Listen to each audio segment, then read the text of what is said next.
예, 매주 금요일이면 기다리는 시간이죠. 부동산 이슈 한 주간의 동향을 짚어보는 부동산 경제 언박싱 코너입니다. 부동산 이슈를 말씀해 주시는 김인만 소장님 어서 오셨습니다. 어서 오세요. 안녕하세요. 한 주간 부동산 시장 동향 어땠습니까?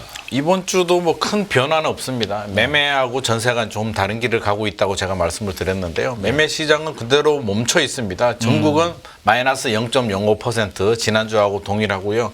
서울은 마이너스 0.02에서 마이너스 0.01%, 네. 0.01%포인트 뭐 살짝 하락폭이 축소가 되긴 했는데 큰 의미는 부여하기는 좀 어려울 것 같고요.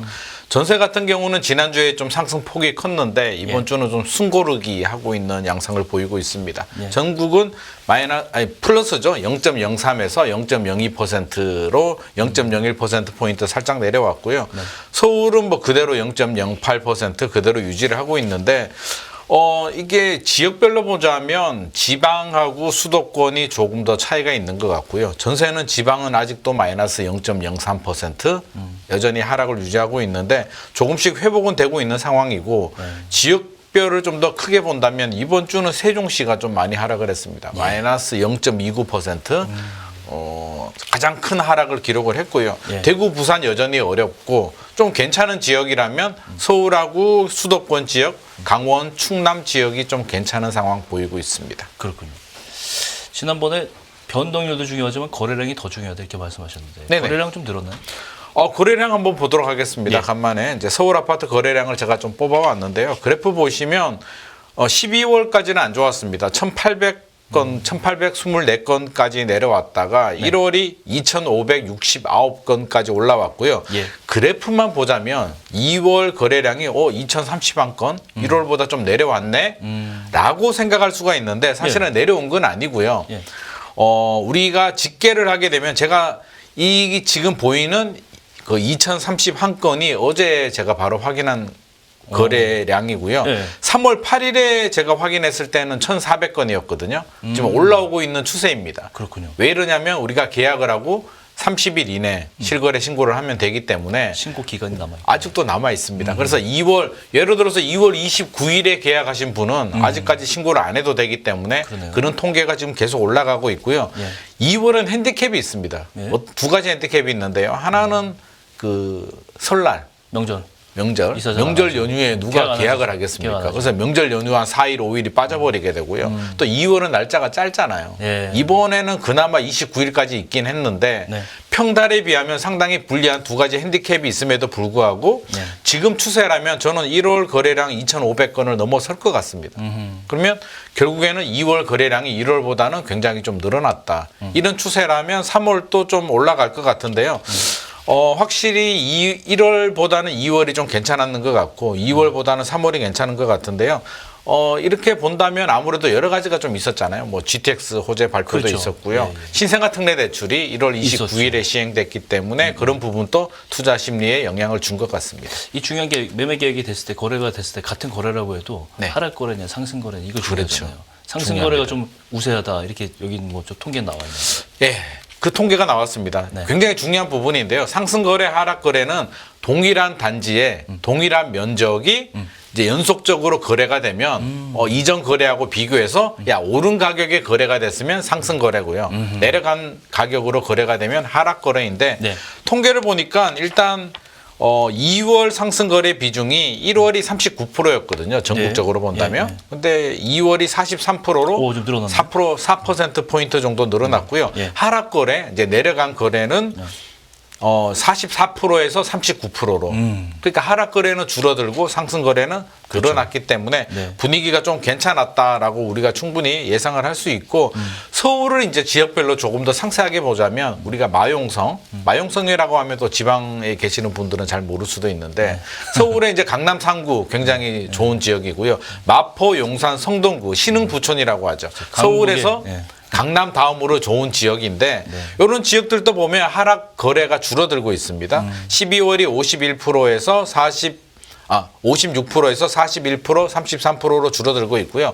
저는 이번에 가장 눈에 띄는 게 우리가 노도강이라고 하잖아요. 네. 서울에서 상대적으로 이제 북쪽에 있는 좀 약세 지역인데 노원구, 도봉구, 강북구인데 작년에 좀 많이 떨어졌거든요. 네. 많이 떨어졌는데 최근 거래량 그 하락 거래를 보니까 하락 거래가 줄어들고 있습니다. 51%에서 46%, 2월은 42%까지 줄어들었기 때문에 네.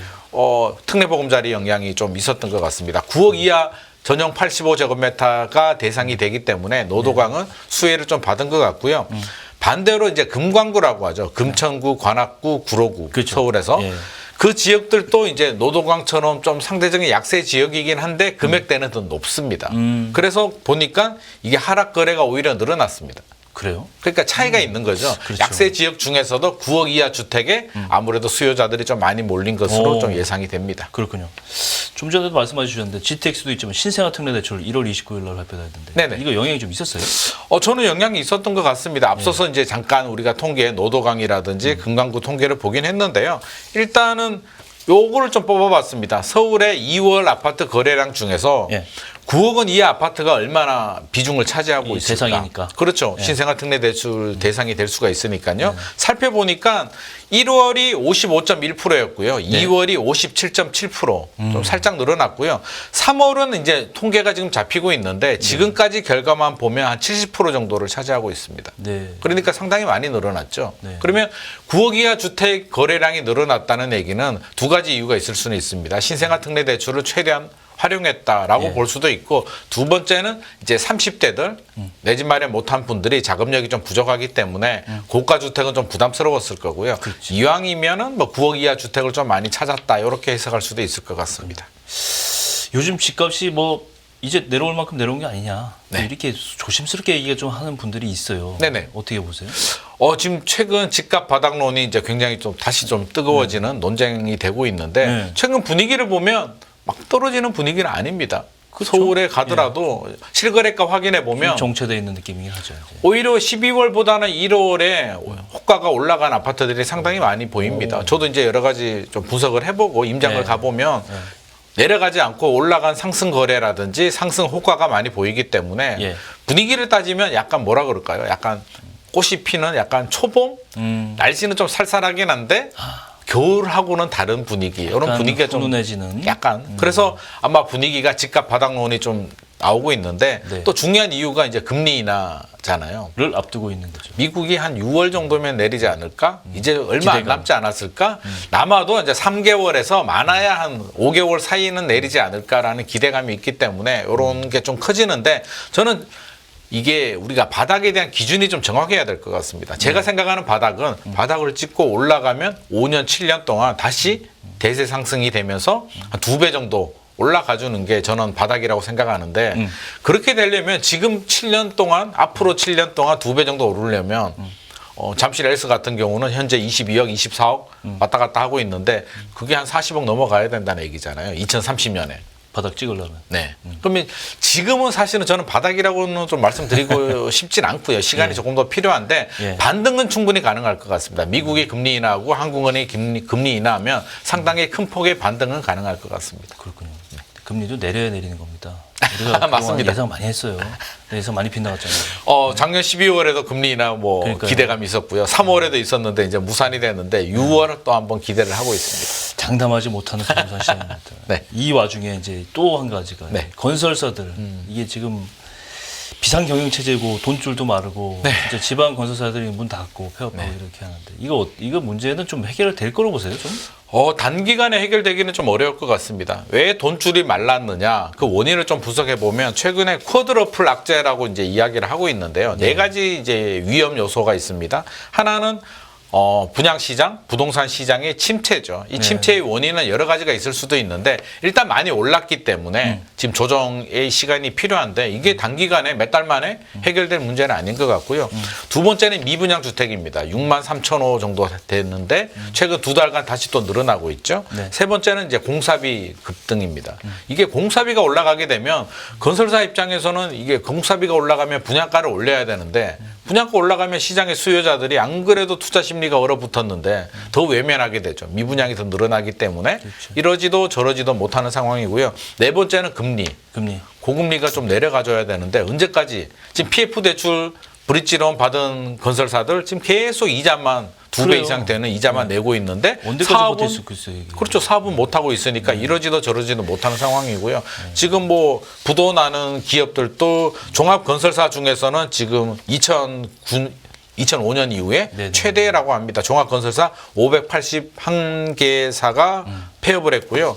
중견 200위 중견 건설사들도 법정 관리 신청한 회사가 지금 7곳 정도 된다고 하니까 상당히 어려운 상황입니다. 우발 채무는 30조 정도 된다고 합니다. 저렇게 큰 대형사들이 법정 관리를 신청했다는 게 참 보통 일이 아니에요. 사실. 보통 일이 아닙니다. 지방의 중소건설사뿐만 아니라 네. 최근에 만나보면 굴지의 대기업들, 대기업 건설사들도 사실은 굉장히 어려운 상황이고요. 대기업이니까 버티는 것 같습니다. 계열사들, 다른 계열사들이 지원이 가능한데 그렇죠. 전문 건설사나 그룹들 같은 경우는 건설이 주력이기 때문에 다른 계열사들이 아무리 지원해줘도 사실은 은발의 오줌 누기밖에는 안 되는 것 같습니다. 그렇죠. 재미있는 통계를 갖고 오셨는데 요즘 대학생들 사이에 부모님이 서울에 살고 계시면 금수저다. 그 얘기는 대학가 월세가 많이 올라서 맞습니다. 부모님 그 혜택 받으면서 집에서 밥 먹고 다니는 게 아, 진짜 그렇죠. 금수저다 뭐 이런 뜻이잖아요. 네네, 맞습니다. 월세가 좀 많이 올라서 그런가요? 굉장히 많이 올랐습니다. 뭐 저는 최근에 이제 졸업한 지가 오래됐으니까 기억이 잘 안 나는데 제가 학교 다닐 때는 1년에 100만 원, 150만 원 정도 낸 것 같은데. 저는 월세 생활 안 해봐서 모르겠습니다. 그렇습니까? 네, 금수저여가지고. 대학 때는 부모님 집에서 다녔어요. 그렇죠. 그래서 이게 금수저입니다. 이게 부모님이 서울에 집만 있으면. 그게 금수저. 그렇죠. 그냥 월세 안 사는 것만으로도 이제 금수저라고 하는데 최근에 월세 가격 통계가 나왔는데요. 저는 깜짝 놀랐습니다. 이게 평균이 57만 4천 원입니다. 보증금 1,000만 원에 평균이 원룸이요. 원룸인데 평균이라고 하는 건 이제 높은 금액과 낮은 금액의 합친 금액이잖아요. 평균이라 그러면 사실 가보면 적으면 없더라고요. 그렇죠. 그러면 그렇잖아요. 우리가 학교 다닐 때도 반평균이 75점, 80점이면 어느 정도 공부한다는 입장에서 본다면 그건 굉장히 안 맞는 그거 안 수치잖아요. 맞죠. 공부 아예 안 하는 친구들하고 같이 포함되기 때문에 원룸도 마찬가지입니다. 굉장히 열악하거나 작은 방들 빼고 우리가 일반적으로 좀 살만한 집들 원룸 따져보면 훨씬 더 높은데요.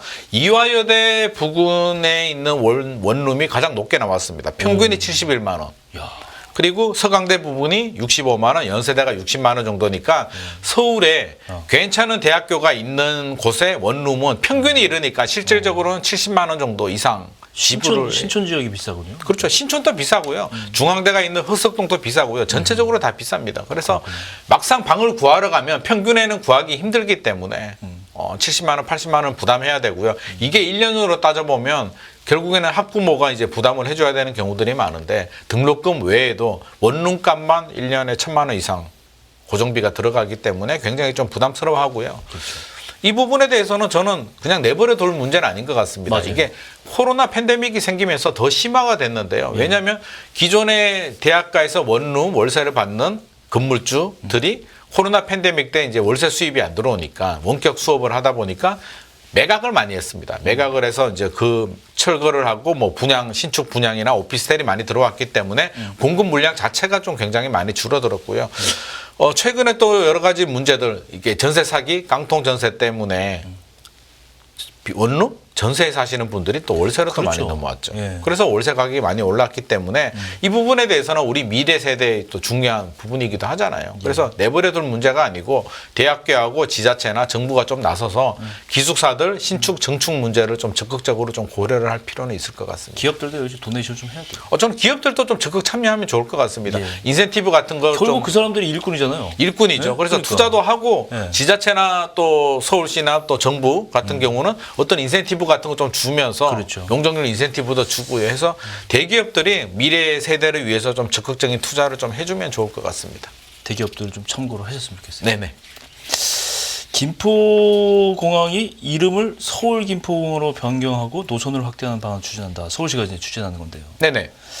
노선이 확대되면 편리할 것 같긴 한데 뭐 주민들은 비행기 소음 때문에 좀 싫어하겠네요. 굉장히 싫어하죠. 지금 또 수십 년 동안 참아왔는데 지금 또 노선이 이제 일본하고 이제 중국 뭐 이런 노선들이 이제 김포공항에서 김포공항 이용하죠. 하고 있는데 늘린다고 합니다. 광저우하고 이제 홍콩으로 더 늘린다고 하니까 주민들이 좀 반발을 하고 있습니다. 비행기 소음 양천구까지 반대하거든요. 비행기가 양천구에서 강서구로 이렇게 내려오기 때문에 그렇겠네요. 양천구 주민들이 지금 강력히 반발하는 입장인데 이 부분에 대해서는 좀 주의가 좀 필요할 것 같습니다. 충분히 논의를 해야 될 것 같고요. 명칭에 대해서는 사실 지금 김포공항이라고 하는데 행정구역을 보면 김포 아닙니다. 서울시 강서구, 공항동, 오곡동, 과해동이고요. 그래요? 인천 계양구가 살짝 들어가 있습니다. 아. 그래서 서울시하고 인천 계양구가 들어가 있는데 이름은 김포공항이죠. 예전에 김포였기 때문에. 김포는 없는데. 김포는 행정- 없는데. 그래서 이름은 바꾸는 게 맞고 바꾸면 부산도 마찬가지죠. 김해공항이 있는데 김해 아닙니다. 부산광역시 강서구이기 그래요? 때문에 예. 붕어빵에 붕어 없는 거하고 똑같습니다. 이름은 그렇군요. 바꿀 필요는 있을 것 같습니다. 네, 그렇군요. 결국 뭐 이게 되면 김포공항 노선 확대가 되면 주변에 이제 부동산 시장에서 조금 영향을 좀 미치지 않을까 싶어요. 아무래도 좀 편리한 부분은 분명히 있는 것 같고요. 또 주민들은 또 반대하는 부분이 있기 때문에 일단 이름을 바꾸는 거는 맞을 것 같고 노선 확대는 또 다 좀 협의를 좀 해야 될 것 같습니다. 그리고 김포공항 같은 경우는 또 다른 의견들도 있잖아요. 차라리 그냥 개발하자. 아파트를 짓자. 김포공항을 딴 데로 이전해버리고. 신도시로 만들자라는 의견들도 있기 때문에 그 부분은 이제 지금 논의 사항은 아닌데 네. 차기에 장기적으로는 또 그런 문제들도 있을 것 같습니다.